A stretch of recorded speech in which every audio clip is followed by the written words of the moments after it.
Good evening and welcome along to Business Today. I'm Jerome Paul Soko with Winnie Williams and Nagochi on sign language, and here is your daily report.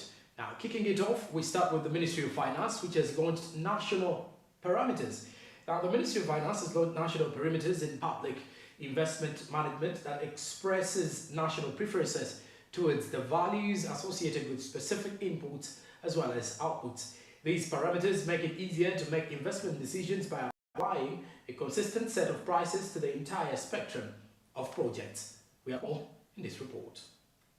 Economic national parameters and commodity-specific conversion factors are required in investment appraisal projects, which include economic opportunity, cost of capital, the foreign exchange premium, and the social value of time, among others. This is going to help the Budget Committee allocate money favorably to different sectors, and those with better returns will be favored. Projects that enter the budget are well scrutinized, assessed, and they reflect value for money for Ugandans.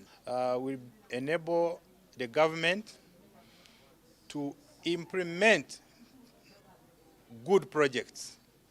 And what do we mean by good projects? Those projects that have maximum returns to the economy.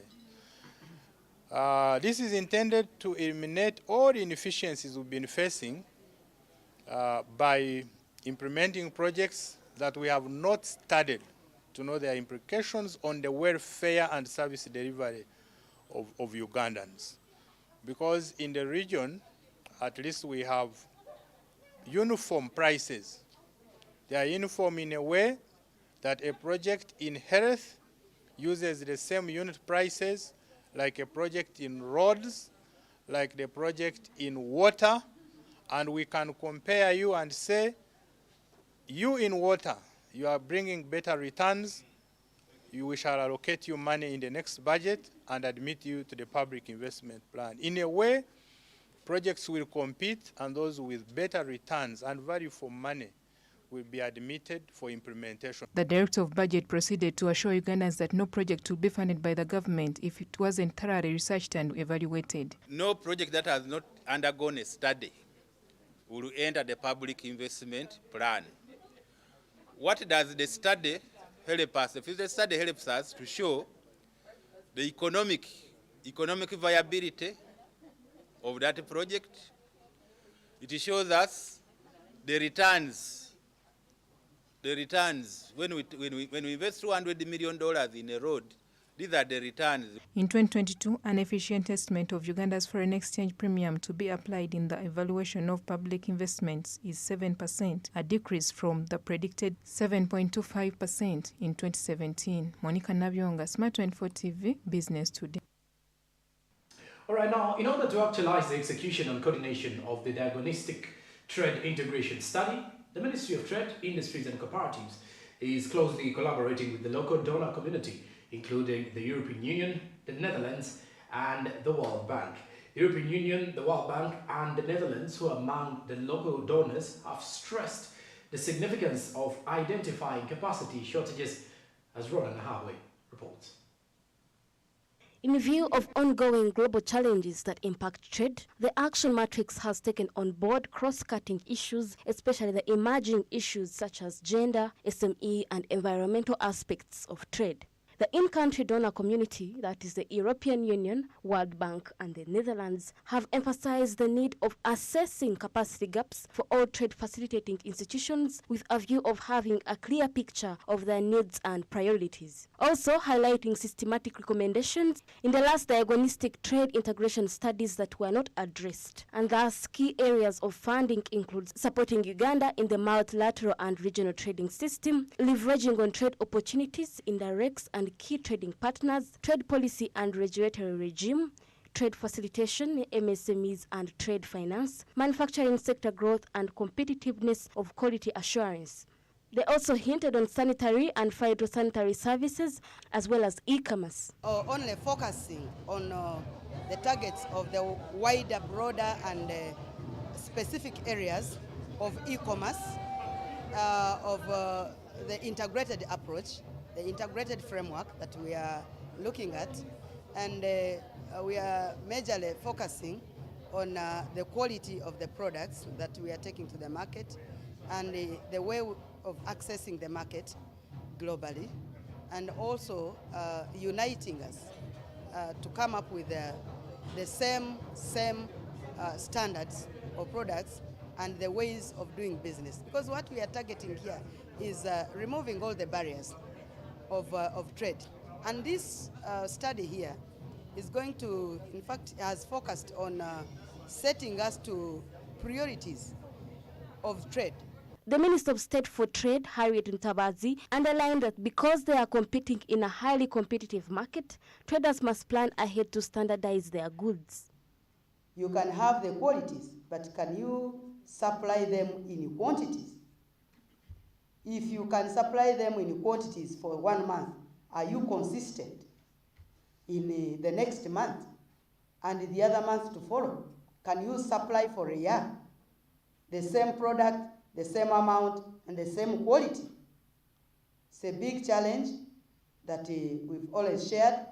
In the EU Trade Summit, Trade and Investment Summit, one person gave testimony. Won a tender in Dubai, but could not supply the market. They wanted goats, the goats of the same color, the same size, the same what, the same horns. Can you get those ones? So it depends on how you strategize and organize yourself. An additional gap to measure for increased investment is the growth of border export zones and cross-border trade. Borders had markets, but they were really informal markets. And, you know, there was a lot of informal trade going on there, and many losses in terms of revenue because people were just going across the borders in very, very stealth ways. They didn't, you know, people feared to even go through the proper channels to take goods across all our border areas. So there was a need to facilitate trade, especially to help the women traders, because they are mainly the people that carry those small merchandise across the borders. So the borders, border export zones have been built. It is just the beginning. Our target is having 18 or one-spot border posts. There we expect to have a market. We expect to have a daycare for the mothers who are also doing trade. We expect to have, trade desks where commercial officers can help people go through paperwork, if any. There a revenue area so that, you know, everything is done.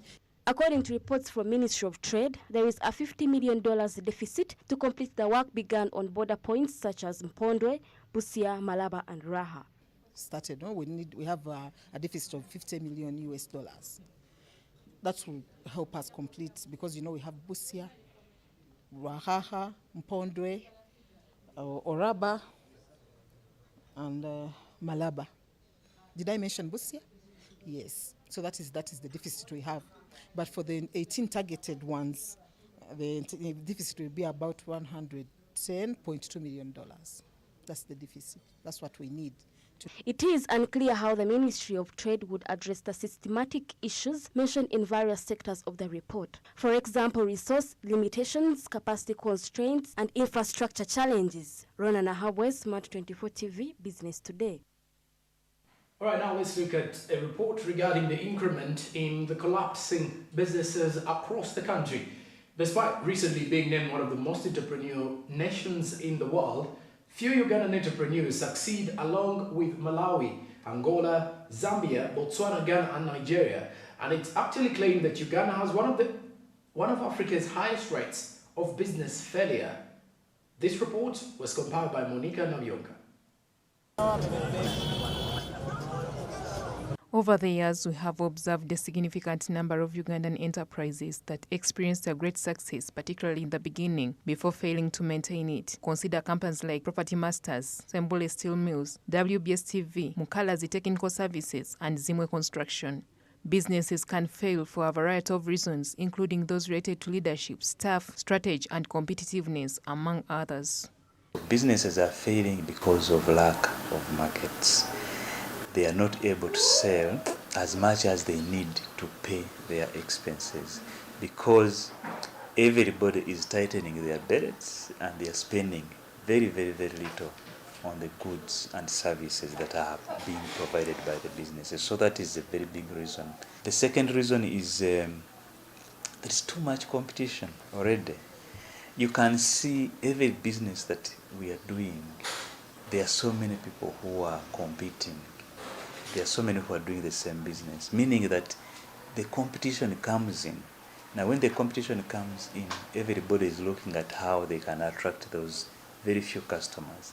So in the end, we have seen companies reducing on their prices or unable to increase their prices to maintain a health margin. That's the difference between what the figure they sell at and the figure, the things that they sold on, they are selling were bought. So the margins are being squeezed, they are becoming very small.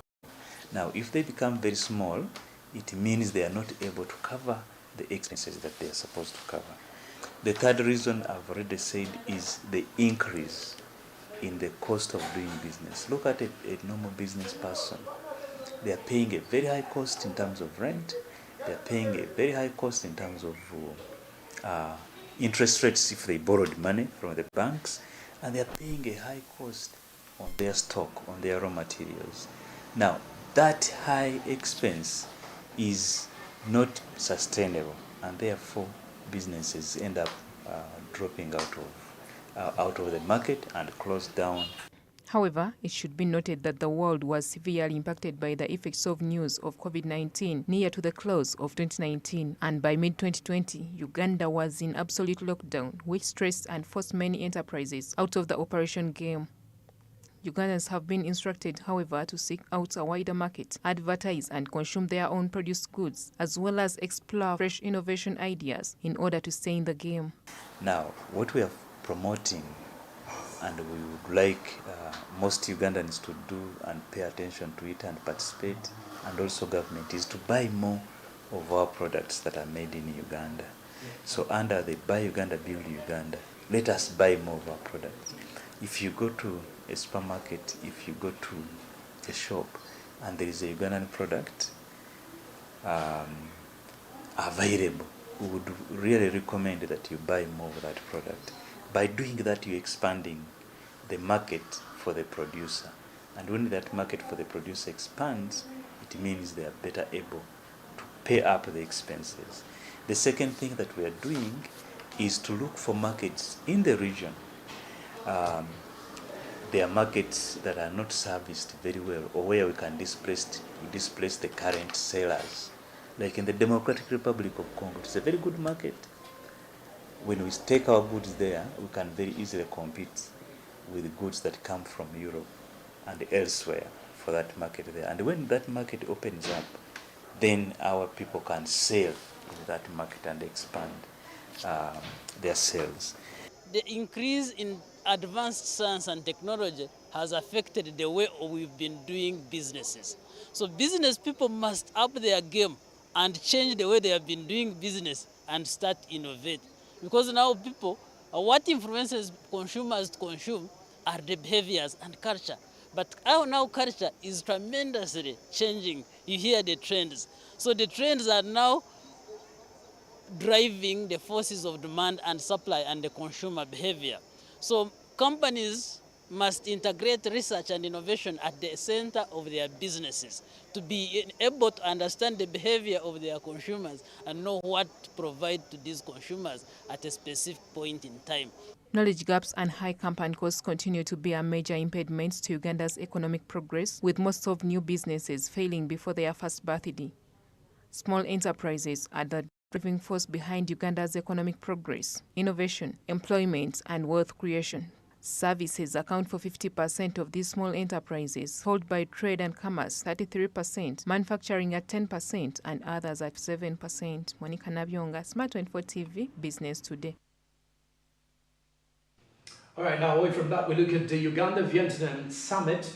This summit is scheduled to take place in Hanoi, Vietnam from November 23rd to November 26th, 2022. According to Honorable Ntabazi Harriet, the State Minister for Trade, this will provide a unique platform for the business community as well as diversify key priority sectors in the agricultural sector.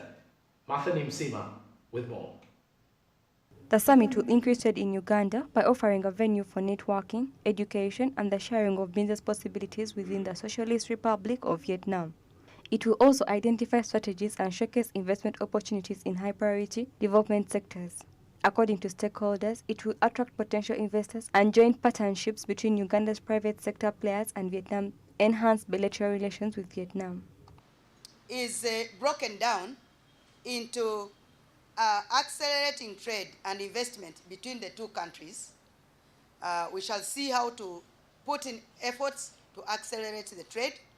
And then it has also broken down into providing a platform for networking, building networks, trade relations, and building B2B engagements. Government B2B is business to business engagements, and G2G is government to government engagements for the two countries, and learning and sharing more from the two different perspectives to formulate one thinking. Of the two economies have a shared experience, more especially in terms of the products that we engage in, mostly in agriculture, in ICT, in education, and the challenges that we face from the two countries. We are going to educate each other and study from each other the way of doing things. UN Comtrade estimates that in 2022, trade between Uganda and Vietnam totaled $49.2 million in imports and $9.34 million in exports. Uganda's main exports to Vietnam include edible fruits, nuts, citrus peel, melons, and coffee, while she imports textiles, electronics, and electrical equipment. Through this conference, the private sector intends to open up new markets for Uganda, which will strengthen and expand commerce and stimulate the economy. This entails placing a focus on ICT, tourism, oil and gas, and agriculture. We are on a mission to find new markets for the Uganda business community. As you're well aware, the economy is tough post the pandemic, and with the Ukraine war, it's important that we find markets for our investors in Uganda. Uganda stands to gain significantly from Vietnam's huge changes and more turbulent economic approaches. Is benchmarking key industries for best practices. We want to go and see. Always when someone is ahead of you, you want to go there, you see what they are doing best, and then acquire the knowledge and transfer the knowledge to our country. That's why we want to go to Vietnam, because they are at a higher level, especially in industry, adding value to the products which like the ones here. The Uganda-Vietnam Business Summit is aimed at unlocking investment opportunities among the two countries. Uganda's participation in this summit is going to help us grow our economy and also market our products and services out there. Martha Nimsima, SMART24 TV, Business Today. And now let's look at the transition to renewable energy at crossroads. Concerns that surround Uganda's transition to renewable energy, since, like most African countries, the rising economy will now have a difficult time integrating important sectors that have basically been relying on fossil fuels for a long time, such as the transportation sector. Ivan Tibenkana reports. Uganda's efforts to mainstream renewable energy is delayed in the worldwide battle to reduce the effects of rising carbon emissions and global warming, since essential businesses such as transport are largely dependent on fossil fuels, which will be supported even more by the forthcoming oil production. We need to first invest in the infrastructure, yes, of the renewable energy. Yes, you can buy yourself an EV right now, but how far is a charging point from whereby you're driving to, or if you drive to Karamoja, is there some charging point along that place? No. So what I'm thinking, we should first invest in the infrastructure that can help us go ahead with such projects like the Kira EV. With efforts towards zero emissions, Philip Brooks, the country manager for Total Energies, expressed such concern previously. So, but it will take some time. We need to grow the infrastructure at the same time as the market. But be sure that we are a partner on that, and we will we will continue to discuss with the Ministry of Energy and make sure this we can do everything we can to make sure it happens as quickly and as possible in Kampala and across the country. Earlier this month, Total Energies, which accounts for 65% of Uganda's oil production, expressed its desire to achieve net zero, a commitment that will have to be made as the country's oil production takes shape. We are talking about 13 kilograms of CO2 per barrel produced, which is far lower than the average all over the world. And how we achieve that? And when I say that, I include Kingfisher, Tilanga, and the ECOP pipeline, all together. And how we manage to achieve that? Of course, to incorporate any low-carbon solution in order to reduce, to be able to extract this oil with reducing the emission as low as possible. Concerns have, however, been raised about the future of the dominating taxi and border industry, which are 100% fossil-powered and dependent on future oil output as the transportation sector shifts towards electric mobility. Yeah, it's an opportunity because we really see that when the oil is there, then the fuel prices will actually go down. So we expect that if the fuel prices go down, then also the market can, can raise as well. Similarly, significant financial and technological investment will be needed to realize the transition agenda in the manufacturing sector, which provided 1,279 billion Ugandan shillings, that's 23% for the first quarter of the current year of revenue. So that waste is converted to energy in the different processes and also at the same time produces electricity. So that electricity can be connected to the grid and hence boost, because industrialization involves a lot of electricity, which a lot of megawatts, which might not be just handled by solar, because solar, the electricity density is quite low. So we need big technologies that can help this. It's still unclear how the transition to clean energy will be done in the midst of a profitable petrodollar market as the global fuel industry moves in an unexpected direction and rising economies struggle with supply issues. Ivan Tibenkana, SMART24 TV, Business Today. Now let's talk matters the impact of business and human rights. The business growth can infringe on human rights if it's not paid attention to, and according to experts, it's crucial to strike a balance in how business and human rights interact. Bronia Katusime with the report. The relationship between business and human rights is of the central importance in our increasingly globalized economy. For years, business has been linked to severe violations of human rights, from sweatshop conditions in factories and environmental degradation. Uganda has adopted a policy of attracting foreign direct investment. And the foreign direct investment is coming in different aspects, in agribusiness, in forestry, in mining, and many other industries are setting up here in the country. And wherever we have passed as actors, we have realized that there is a lot of, when these companies set foot here, they have to acquire land, they need labor, they need water, they need everything for their investment.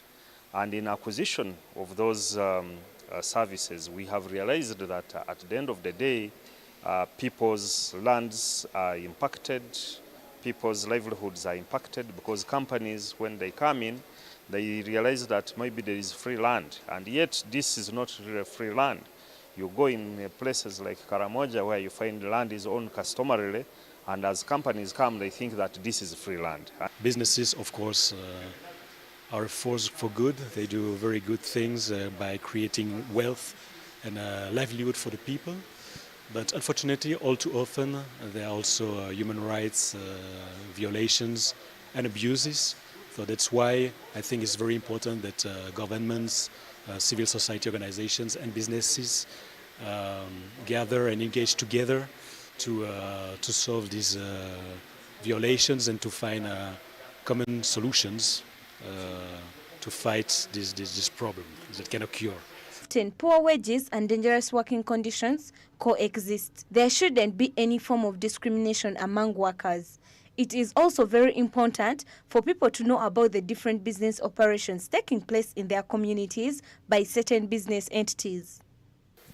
I think those guidelines are key in the business operations, because here we are realizing that there has to be equity, for example, for men and women, to ensure that in the business operations, if you are employing workers, do you take consideration the aspects of ensuring that you are not discriminative in your recruitment process?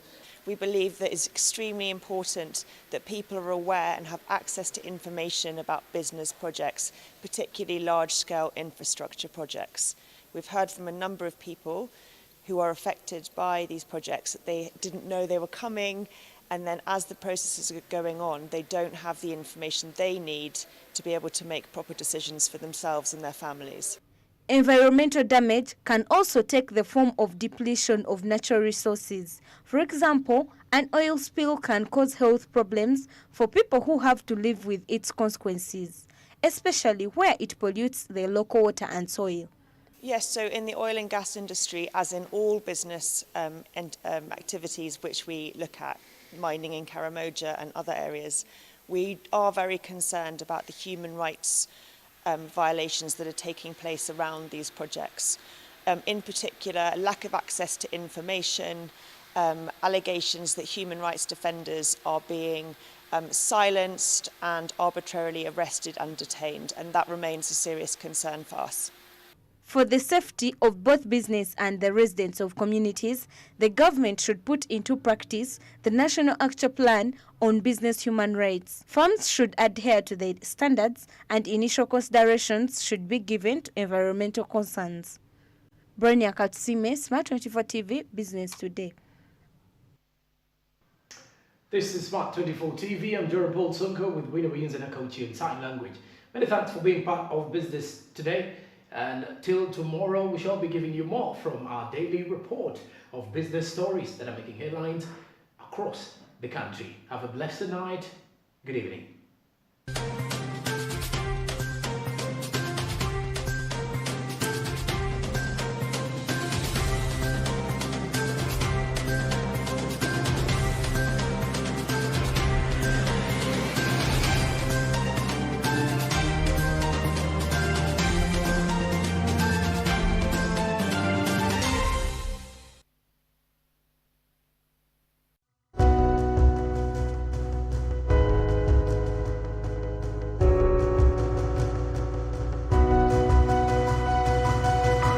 SMART24, driving business.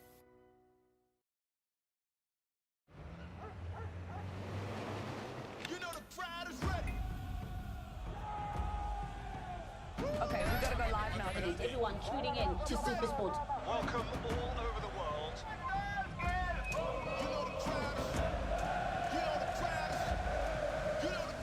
It's time for the main event.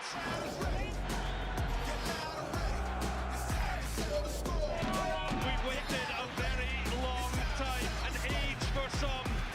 It is delicious, glorious, glorious. Just like. Are you ready for football's greatest season? Live on Supersport, only on DSTV.